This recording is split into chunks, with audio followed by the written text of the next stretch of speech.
One more అండి. కల్కిలో మీ పాత్ర చిన్నదైనా కానీ మీరు చేస్తున్నారనేసరికి ఇమేజ్ పెరిగిపోయింది, మూవీ ఇమేజ్ పెరిగిపోయింది. సేమ్ భారతీయుడు 2లో కూడా ఇప్పటివరకు వచ్చిన న్యూస్ ప్రకారం మీ టైం స్పేస్ తక్కువ, 3లో ఎక్కువ ఉంటుంది అనేది.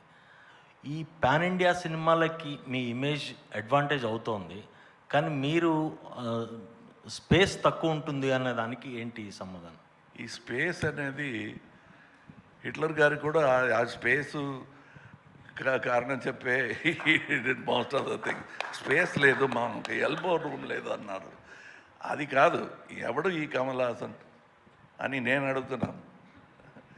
Nothing is more important and whole cinema. అందులో మనం ఏం చేస్తున్నాం, ఏ పాత్ర.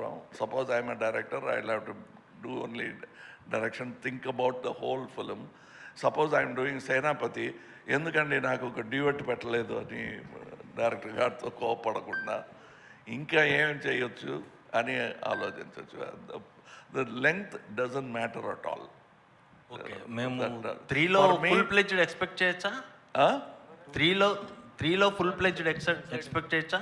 సార్ 3 గురించి డైరెక్టర్ గారు మాట్లాడడం బెటర్. అది కాదు, అది నిజం కాదు.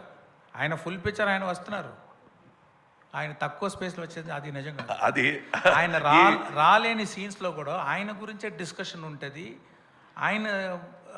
ఆయన బట్టి సరౌండ్ జరుగుతుంది అన్నీ. అది నిజం కాదు. మీరు కల్కి చెప్పినట్టు నా గురించి అది ఎవరు ఈ సుప్రీం అనే ఒక క్వశ్చన్ ఉంటుంది. ఇందులో అలా కాదు. భారతీయుడు అంటే from scene 1 it is talking about me. Kamal garu, Shankar గారు, బయట ప్రపంచంలో ఇలాంటి ప్రశ్నలు లేవు.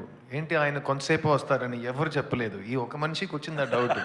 సో ఆ ఒక మనిషిని మనం బయటకు వెళ్ళి సమాధానం చెప్దాం ప్లీజ్. కమల్ హాసన్ గారి సినిమా ఇది. కమల్ హాసన్ గారు ప్రతి ఫ్రేమ్లో, ఆయన ప్రతి హార్ట్ బీట్లో ఉంటారు.